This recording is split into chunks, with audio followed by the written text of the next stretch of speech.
here. It was really important to us to TBA, so thank you also to TBA for being here, for helping out in every way, and for being part of our lives. Really, it's really fun and exciting. It makes our lives fun and exciting to be part of TBA's life. A huge thank you to all the people that are helping with so many. We're really overwhelmed with the amount of people that just reached out and are available to help with meals and everything and set up and all things. Huge thank you to Abby Sachs. Our life would not run without Abby Sachs. I don't think the world would run without Abby Sachs. The amount that she's done for, I thought it was funny because after we had the baby, she was like, anything I could do, just let me know. And I'm like, really? Now? Like, as in, from the day I met you, like anything that we needed ever, including like opening our house for the L'chai, for our L'chai, and everything we ever needed was really provided for us. So thank you so much. Also to Nikki that helped so much with setting up, Nikki Sadek. If anyone needs, Nikki to London now. If anyone needs wedding planning or arrangement services. We personally have to give a huge thank you to our doula, Chana Shmel. When we signed that contract, I don't think either of us knew what we were doing. I don't think you expected to be in the hospital with us for over 24 hours and sleeping on a delivery room floor. And we just didn't realize that there were people in this world like you. And so we are beyond grateful and thankful for everything that you've done for us. To our families, to our siblings for their just endless support and advice and help with really anything. To my brothers and sisters-in-law who aren't here and their families, Eitan and Gabby and Javar Bordeaux, and Yona and Michal and Nate and Naomi, and to Serena's family, Rafi, Fran, Tila and Neta, and Chaim and Aaron and Ronit. Thank you all so much for everything that you do for us and for now for our family. To our parents, just endless amounts of thank you. I know that if we ever need anything, and it's at all hinted to or mentioned to. So on Wednesday, when Serena's parents, mom and dad, when they come to Yerushalayim, so it's going to show up not at our doorstep because they have a key to our apartment. It will show up in our living room, and literally just everything and anything we need, you're there for us, and it really just means the world. And to my mom and dad, Ima and Abba, I know to you it was a given that you would be here for the bris. But to us, it's not something that we at all take for granted. The fact that you met little Amichai Daniel the day after he was born is a commitment. Just shows your commitment and dedication to this family, and to us being in Israel. That's not going to separate you, and that's not going to make anything different. And we so much appreciate it. HaKadosh Baruch Hu. I've said before, but I just love this idea. I think I heard it from Rabbi Shalvim originally. That we say in Nishman in Shabbos davening that ilu filu malei shirat kayam l'shneinu rinan kamon galav v'sif sosenu shavach. Even if all of our limbs had supernatural abilities, we still wouldn't be able to accurately thank and praise HaKadosh Baruch Hu for all that He does for us. And yet, if you continue reading, we say, hey, I don't remember. Hey, what? Hein him yodu v'yavarchu Baruch Hashem shafachti b'avinu l'ashar shemsamta v'inu hein him yodu v'yavarchu v'shamchu v'yavarchu. Despite the fact that we can never accurately thank HaKadosh Baruch Hu, nevertheless, with all of our bones, with all of the limbs in our body, we try. We try to thank HaKadosh Baruch Hu for the endless amount of blessings and miracles that He gives us. But looking back over this past year, I can't help but think to myself, what in the world have I done to receive such amazing blessings? And I can only point to one thing, and that's that I married someone that's deserving of such blessing.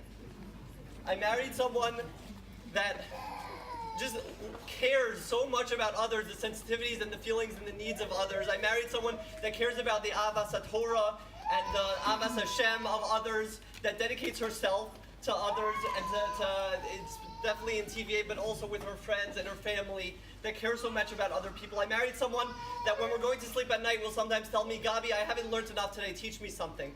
I married someone that before naming their kid Daniel had to learn Sefer Daniel to make sure that name was appropriate for him. So Serena, thank you so much for giving me so many blessings and so many brachot. And I just hope that we, Emir Hashem, are able to experience and to celebrate just more endless brachot, smachot, and nisim, miracles together. Amen. Amichai Daniel was named after my Serena's great aunt Doreen, and so Serena prepared a shir Kabura, on the name. So now she'll speak about Amichai Daniel.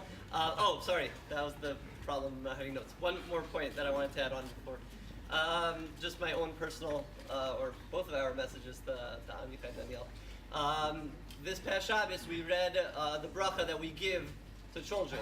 It was the same Shabbos that I gave my first son his first bracha of Yizimcha Elokim K'Ephraim V'Menashe, that he should be blessed like Ephraim and Menashe. There are many explanations of what that means. So I saw it was an anonymous explanation, so I can't say who, but I saw, what does it mean like you should be like Ephraim and Menashe? Ephraim and Menashe started out like everyone else. They started out like as young kids in Mitzrayim actually. But they were raised to the level of Shvatim. They were raised to Kiruvenu V'Shimon Yuli. They were raised to the level of tzaddikim, of the Yud Bet Shvatim. And that's our bracha that we give to each of our sons. That they're Amichai Daniel, you're starting out just as the cutest little kid ever. But our bracha to you is that you grow and you become something, and you can become something, and you can become something amazing. And I know just seeing the amazing people that are in this room, and the amazing people that are surrounding you, that there's no doubt the amazing things that the amazing person you will become, and the amazing things that you'll do. Our sweet Amichai Daniel, we are so humbled by the privilege to greet you in this world, and we know that our responsibility to help you become the best version of yourself is a great one. We hope that sharing with you some insight into the meaning of your name might help us express our blessings for who you can be. We are naming you Amichai Daniel after my Auntie Doreen, known in Hebrew as Dona. Though technically my great-aunt, Auntie Doreen was in many ways a grandmother to me.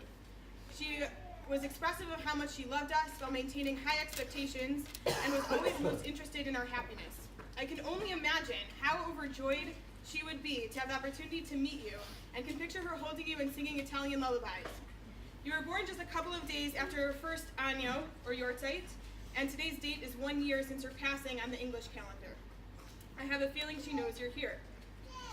Auntie Doreen cared very deeply for what was right, be that helping students, tutoring students in the Bronx during the Civil Rights Movement, opening her door and offering breakfast to a homeless man on her lawn, getting signatures in support of a Jewish state, even when other Jews expressed concern that it would force them out of their comfortable lives in America, or marrying her cousin to get him out of a DP camp. In each of these stories and many others, Auntie Doreen would share her matter-of-fact perspective without fanfare or suggestion that her actions were particularly noteworthy. Auntie Doreen was matter-of-fact about most things, the challenges in her life as well. She left Italy as a fully aware teenager with my younger grandfather to escape World War II, and did, but not without losing her parents and brothers who stayed behind, and needing to largely fend for herself in America. Her life was not easy, but she didn't dwell on the pain. The name Daniel, like Dona, comes from the root dan, meaning to judge. We don't usually think of judgment as merciful, but your name, Amichai Daniel, is the most merciful judgment there is. God's judgment for me is Amichai, that my nation lives. Auntie Doreen's judgment was a judgment to live and survive the horrors that befell our people, and she lived a long, vivacious life until the age of 93, strong-willed and passionate. She was the bridge between worlds, that of Europe and starting a new life in the United States. She lived in a different land, but held on strongly to her traditions, including her Sephardic heritage as an integral part of her identity. Daniel in Tanakh also reminds me of Auntie Doreen's story. He is one of 3 individuals in the Midrash identifies listed in Yechezkel who saw a world that was built, destroyed, and rebuilt again. Noach, Daniel, and Eov saw this type of destruction and rebuilding. Daniel in particular lived during the time of the first Beit HaMikdash, was exiled just before its destruction, and lived in his old age during the second Beit HaMikdash's rebuilding.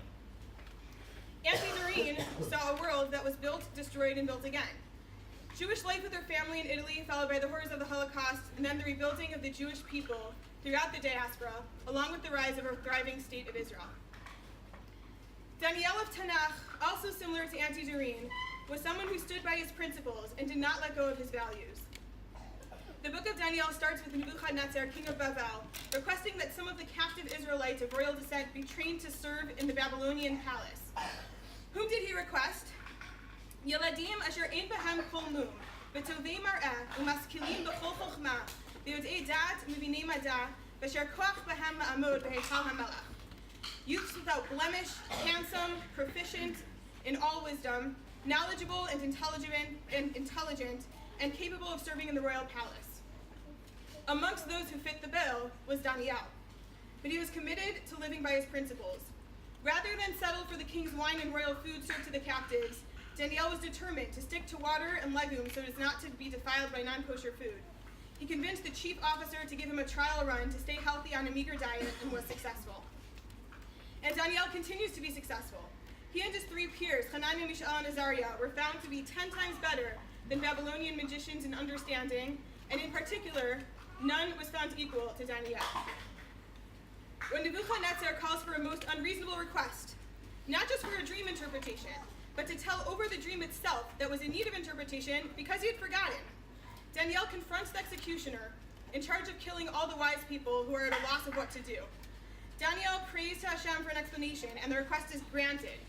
But the main words that roll off of Daniel's lips again and again is praise of God.